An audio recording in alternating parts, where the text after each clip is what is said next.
अब हम देखते हैं उत्तल दर्पण से। तो उत्तल दर्पण तो एक ही पोजीशन है, या उसी को हम दो कह सकते हैं, लेकिन एक ही मान के चलिए वो उत्तल दर्पण से प्रतिबिंब। उत्तल दर्पण से प्रतिबिंब कैसे बनता है ये देखो। तो सबसे पहले हम उत्तल दर्पण बनाएंगे, तो काम तो हमारा वैसे ही है, पहले मुख्य अक्ष बनाओ, ये मुख्य अक्ष बना लिया। उत्तल दर्पण बनाना है तो आप ऐसा उल्टा बनाओ। अब ये पॉलिश वाला इसका सरफेस हो गया, इसका एक ही पोजीशन है और बहुत आसान है, क्लियर। अब इसके सामने हमको बनाना है वस्तु, तो इसके सामने हम वस्तु बना दिए, ये दर्पण के सामने रहेगा वस्तु, ये हो गया वस्तु। अब एक प्रकाश की किरण हम क्या करते हैं, इसके समानांतर आपतित करते हैं। स्टेप को ध्यान देना ना, ये समानांतर आपतित किया। अब ये कहाँ से होकर जाते हैं प्रतीत होंगी, फोकस से। तो फोकस तो इसका इधर है, तो फोकस ऐसा फोकस पॉइंट ले लो और इसको क्या करो, ये परावर्तित कर दो और इधर कर दो डॉटेड। मतलब क्या हुआ, ये प्रकाश किरण यहाँ दर्पण से टकराने के बाद परावर्तित हो जाती है, लेकिन फोकस से आती हुई प्रतीत होती है, क्लियर। अब दूसरी प्रकाश की किरण को वक्रता केंद्र के टारगेट करके लेके जाओ। सपोज ये वक्रता केंद्र है, तो यहाँ तक कंप्लीट, और फिर उसके बाद आगे डॉटेड और ये पीछे। अब हुआ क्या है देखो, ये जो दूसरी प्रकाश की किरण है वक्रता केंद्र की ओर जाती है और उसी दिशा से वापस लौट जाती है। अब ये दोनों प्रकाश की किरणें तो आगे काटेंगे ही नहीं, इसलिए पीछे ये एक दूसरे को काटती हुई प्रतीत होती है और वहाँ पर बन जाएगा वस्तु का प्रतिबिंब। ये है प्रतिबिंब जहाँ पर काटती हुई प्रतीत हो रही है। तो ए बी वस्तु है और ए डैश बी डैश क्या है, इसका प्रतिबिंब है। तो इसमें एक महत्वपूर्ण बात यह है, पहला महत्वपूर्ण बात यह कि पहले इसका पोजीशन क्या है, दर्पण के पीछे हमेशा क्या होगा, प्रतिबिंब दर्पण के पीछे बनेगा हमेशा, क्योंकि एक ही कंडीशन है इसका।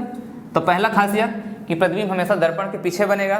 दूसरा महत्वपूर्ण बात कि हमेशा वह वस्तु से छोटा होगा, वस्तु से छोटा होगा। दूसरी खास बात, तीसरी खास बात कि वो हमेशा सीधा होगा और इसीलिए क्या होगा, वो आभासी होगा। ये तीनों चीज़ आपको ध्यान में रखना है हमेशा, ऑलवेज। ऐसा चार्ट का जरूरत नहीं है। प्रतिबिंब हमेशा दर्पण के पीछे बनेगा, प्रतिबिंब हमेशा वस्तु से छोटा बनेगा और सीधा बनेगा और आभासी बनेगा। ये जो ग्लास, ये जो दर्पण आपको पढ़ाया जा रहा है, वास्तव में वाहन के साइड ग्लास में, वाहन का साइड ग्लास को क्या बोलेंगे, साइड ग्लास बोलेंगे, ठीक है। साइड ग्लास जो होता है, साइड ग्लास समझ गए ना, आपके बाइक में, कार में जो बगल में साइड ग्लास लगा रहता है, वास्तव में उत्तल दर्पण होता है। कैसे देखो, आपके बाइक के साइड में छोटा सा उत्तल दर्पण लगा हुआ है और पीछे से ट्रक और हाईवा आ रहा है, उसका भी प्रतिबिंब बना देता है। क्यों? क्योंकि वह वस्तु से छोटा प्रतिबिंब बनाता है। यदि वस्तु से बड़ा प्रतिबिंब बनाता, उत्तल दर्पण लगा देते, तो पीछे ट्रक है और ट्रक से बड़ा प्रतिबिंब, उतना बड़ा तो हमारे पास स्क्रीन ही नहीं है, तो वस्तु से छोटा बनाता है, देखा होगा। और सीधा बनाता है, यदि ट्रक पीछे से आ रहा है तो ट्रक के चक्के ऊपर नहीं दिखते, जैसा है वैसे ही दिखता है ना। तो आपको पता है कि कैसा बनाता है, वो सीधा बनाता है और दर्पण के पीछे बनता है। इसीलिए आपने देखना, उसमें क्या लिखा रहता है, उसमें कोटेशन लिखा रहता है, द इमेज इज क्या लिखा, 60 द एपियर, ऐसा कुछ लिखा रहता है ना। मैं उतना ध्यान नहीं दिया, आप कभी पढ़ना, उसमें कई मिरर में ऐसा लिखा रहता है, ठीक है।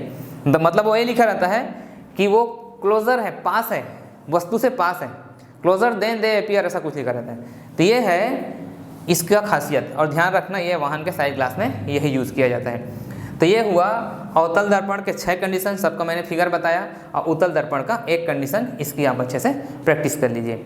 अब इसमें कुछ छोटे छोटे फार्मूले हैं जिसका आपको डेरिवेशन नहीं करना है, इस क्लास में उसका डेरिवेशन नहीं करना है, उनका डेरिवेशन आपको 12th क्लास में करना है, लेकिन फार्मूला को जानना है क्योंकि हम उसकी सहायता से न्यूमेरिकल्स बनाएंगे।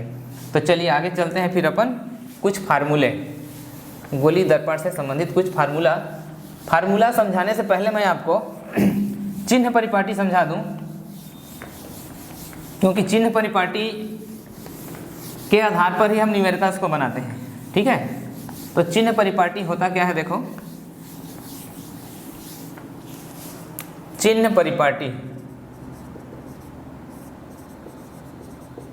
साइन कन्वेंशन बोलते हैं इंग्लिश में। चिन्ह परिपाटी होता क्या है, ये उत्तल दर्पण है अब इसी की सहायता से मैं आपको समझा दे रहा हूँ। तो चिन्ह परिपाटी का नियम क्या है कि ये आपतित किरण है, मान लो ये, तो यदि ये है इसका पोल, ठीक है, तो आपतित किरण की दिशा में मापी गई दूरियां, ये मान लो यहाँ पर वक्रता केंद्र है, ये क्या है, एफ है। तो आपतित किरण की दिशा में मापी गई दूरियां धनात्मक होती हैं, मतलब इस दिशा में यदि दूरी मापा जाए तो उसको हम धनात्मक लेंगे, ठीक है। और इसके विपरीत दिशा में मापी गई दूरियों को हम, मतलब दूरी को यदि हम P से C की ओर मापें तो ऋणात्मक लेंगे, और C से P की ओर मापें तो धनात्मक लेंगे। पहला परिपाटी, मतलब सीधा सीधा नियम क्या है, आपतित किरण की दिशा में मापी गई दूरियों को धनात्मक लेते हैं तथा आपतित किरण के विपरीत दिशा में मापी गई दूरियों को ऋणात्मक लेते हैं। दूसरा नियम क्या है, मुख्य अक्ष के ऊपर की दूरियों को हम धनात्मक लेते हैं और मुख्य अक्ष के नीचे की दूरियों को हम ऋणात्मक लेते हैं। तो ये चिन्ह परिपाटी को आपको ध्यान में रखना है, क्योंकि पूरे न्यूमेरिकल्स इसी के बेस पर बनते हैं। क्लियर? तो यह है चिन्ह परिपाटी। इसके बाद एक छोटा सा कॉन्सेप्ट है हमारा, वो है रेखीय आवर्धन या रैखिक आवर्धन। रैखिक आवर्धन, लीनियर मैग्निफिकेशन बोलते हैं, रैखिक आवर्धन।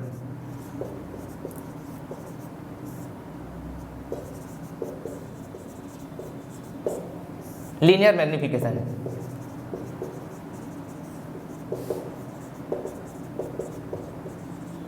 यह रैखिक आवर्धन क्या होता है, देखो ये है m से प्रदर्शित करते हैं, m फॉर मैग्निफिकेशन, यह होता है I/O, मतलब प्रतिबिंब की लंबाई। I यहाँ पर क्या है, प्रतिबिंब की लंबाई है, I फॉर इमेज मतलब प्रतिबिंब की लंबाई, और O फॉर ऑब्जेक्ट माने वस्तु की लंबाई, माने प्रतिबिंब की लंबाई और वस्तु की लंबाई के अनुपात को हम क्या कहते हैं, रैखिक आवर्धन कहते हैं। और ये V/U के भी बराबर होता है। और यहाँ पर हम चिन्ह परिपाटी का उपयोग करके इसके प्लस माइनस को डिसाइड करते हैं जब न्यूमेरिकल्स बनाते हैं। तो ये रैखिक आवर्धन कहलाता है। इसका परिभाषा क्या हो जाएगा, प्रतिबिंब की लंबाई मतलब प्रतिबिंब कितना लंबा बना है, और वस्तु की लंबाई का जो अनुपात होता है, या ध्रुव से प्रतिबिंब की दूरी, V क्या है यहाँ पर, V से ध्रुव से प्रतिबिंब की दूरी। यहाँ पर मैं चित्र में आपको एक चीज़ बता दूँ, यहाँ पर आप नोट करके लिख लेना कि जैसे ये प्रतिबिंब है, तो जो दूरियों को हम कैसे मापते हैं, देखो दूरी को हम मापते हैं P से F, PF, इसको हम प्रदर्शित करेंगे स्मॉल f से, माने फोकस दूरी PF, और ये जो PC होगा, PC वो होगा वक्रता त्रिज्या R। क्लियर? और ये मान लो वस्तु है और ये प्रतिबिंब है, मान लो ये वस्तु है ऑब्जेक्ट और यह है प्रतिबिंब, इस तरह से। तो PO होगा, PO मतलब ध्रुव से वस्तु की दूरी, ध्रुव से जो वस्तु की दूरी होगी उसको हम U से प्रदर्शित करेंगे, और ध्रुव से प्रतिबिंब की जो दूरी होगी जिसको मैंने PI कहा वो क्या होगा, V। तो ये चार दूरियों को आप ध्यान में रखना, कौन क्या है, क्या क्या बोला मैं, ध्रुव से फोकस के बीच की दूरी को फोकस दूरी कहते हैं जिसको स्मॉल f से प्रदर्शित करेंगे, ध्रुव से वक्रता केंद्र के बीच की दूरी को वक्रता त्रिज्या के बीच की दूरी को हम R से प्रदर्शित करेंगे, ठीक है, वक्रता त्रिज्या कहेंगे, रेडियस ऑफ कर्वेचर। ध्रुव से वस्तु की दूरी को U से प्रदर्शित करेंगे, संकेत फिक्स है इसके, और ध्रुव से प्रतिबिंब के बीच की दूरी को हम V से प्रदर्शित करेंगे। तो ये दूरियों को आप ध्यान में रखना। तो पहला फार्मूला मैंने आपको ये बताया रैखिक आवर्धन का। दूसरा है F इक्वल टू होता है R/2, ये फार्मूला आप याद रखना, मतलब जो फोकस दूरी होती है वह वक्रता त्रिज्या की आधी होती है। जैसे मान लो दर्पण की वक्रता त्रिज्या 30 सेंटीमीटर है तो फोकस दूरी 15 सेंटीमीटर हो जाएगा, तो ये ध्यान रखना। और तीसरा फार्मूला जो आपको याद रखना है वो है दर्पण समीकरण, इसको बोलते हैं दर्पण समीकरण। ये सब आप 12वीं क्लास में इसका डेरिवेशन भी करोगे, मिरर इक्वेशन। इसका फार्मूला होता है 1/f equal to 1/u plus 1/v। ये फार्मूला है जहाँ पर f फोकस दूरी है, ये मैंने यहाँ पर बता दिया है, u क्या है, वस्तु की दूरी है, ध्रुव से वस्तु की दूरी, v क्या है, v से प्रतिबिंब की दूरी। तो ये फार्मूला इस फार्मूला पर बेस्ड न्यूमेरिकल्स होंगे, क्योंकि मैं बाद में इस पर आधारित न्यूमेरिकल्स के भी वीडियो डालूंगा, तो आपको ये फार्मूला याद रहना चाहिए। इनको आप स्थापित करोगे 12th क्लास में। तो ये हमारा आज का जो टॉपिक था वो था गोली दर्पण। गोली दर्पण से रिलेटेड मैंने सब चीज़ बता दिया। सबसे इम्पॉर्टेंट है प्रतिबिंब बनाने का प्रैक्टिस, और ये फार्मूला को याद करना। चिन्ह परिपाटी इसलिए तैयार करना है क्योंकि जब भी हम इसके आंकिक प्रश्न बनाएंगे तो चिन्ह परिपाटी के आधार पर ही हम दूरियों को भरेंगे। प्रकाश के चैप्टर के न्यूमेरिकल में जो सबसे बड़ा प्रॉब्लम है वो ये है कि यदि हम चिन्ह परिपाटी के साथ में मान को न भरें तो आंसर गलत आता है। ठीक है, तो ये आप इसको ध्यान रखिए और 12th क्लास को भी अभी से ध्यान रखें, आप उसको डीपली स्टडी कीजिए, अच्छे से प्रैक्टिस कीजिए। Okay, thank you.